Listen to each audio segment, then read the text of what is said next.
kind of want to start, maybe we'll start with you, Jaz, on Marie. I want to know how you feel about the evolution of her powers this season.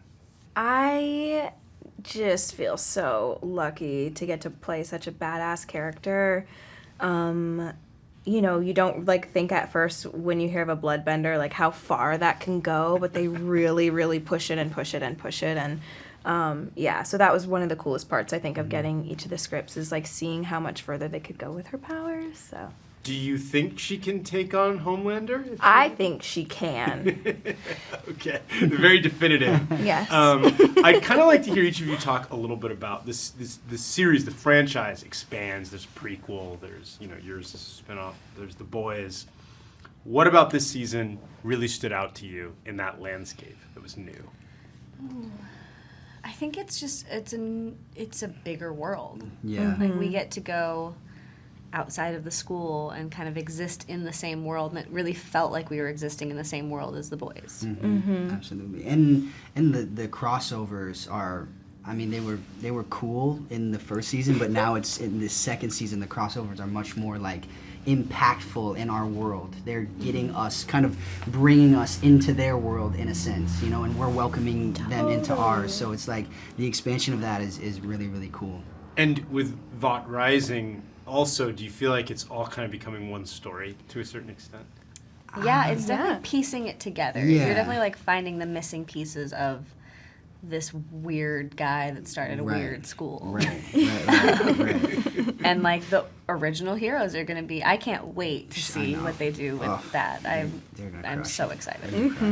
When you guys think about, there's when you read it, there's when you're shooting it, and then there's when you see it, and I was talking to some of the others about this, like, are there things that when you see it, you're like, that is not what I thought was going to happen at all? Yeah. Like, can you have a couple Definitely. examples? Oh, yeah. The black hole of it all finale. Yeah. I saw That's that true. and was like, whoa. I was happy that looked like that. Yeah, That's like not a what I thought quantum it was gonna phenomenon. look like. Yeah, you thought it was going to be gonna like a more like aggressively POV on, straight up, like a on- birthing. Yeah, Yeah, I did. I was terrified. Yeah. No, there's constantly things that like. It's all black hole this season, though. Pretty honestly. much, yeah. Like the Yeah, that explorer is suit shocking. moment. I didn't know how that was gonna Yeah, look. that was The explorer suit. when he comes out. Hey, dude, someone came through your wall. Hilarious. Yeah, so good. The delivery. Is your imagination, like, tell me a little bit about that as a performer.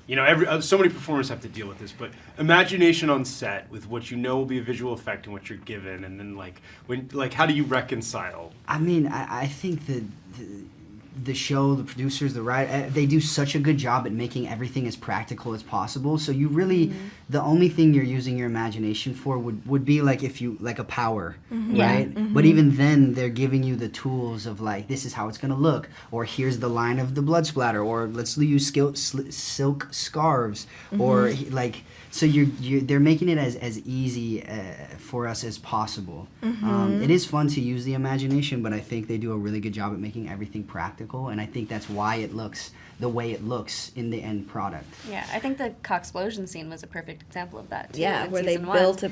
They built a prosthetic penis that expanded and then blew up. And then they blew it up in Didn't special have effects. to use any So I just, imagination for that. Yeah, you just That was stand just I there. just saw it. Lived Straight that down the moment. barrel. I did. I just looked right at it. Made eye contact and Do you have a memory from season 2 that you feel like really defined the experience, like an on-set, like something that happened? Maybe we could start with Jaz. That really defined it. That'll stay with you, like that was season 2 of Gen V. Oh, I'm gonna have to think about that more. I like the delirious days. That's what I Yeah. was thinking. I said that in the other room. Yeah, sure. I thought the library scene. I think we maybe had inhaled some Asbestos. Asbestos? For sure. Oh no! Yeah, for sure. but it made us a little goofy, Yeah. and we were tired. Yeah, same with that That's the my van fave. scene. And Maddie when we trying to shot- drag the box over. Yeah, with the Kind of what? Remember Maddie trying to drag the box? Oh my god. Maddie trying to drag the box of Lost and Found over with her prosthetic arm. Well, because she was trying to figure out how to hold it, and how So she's walking and her arm is flapping, and she's like, "Guys, I found clothes." That's awesome. I have to wrap. This has been really fun. Oh. You guys are great. Thank It's been a really fun you. show. Thank you Congrats so on much. everything. Thanks so Appreciate it. Thank much. you.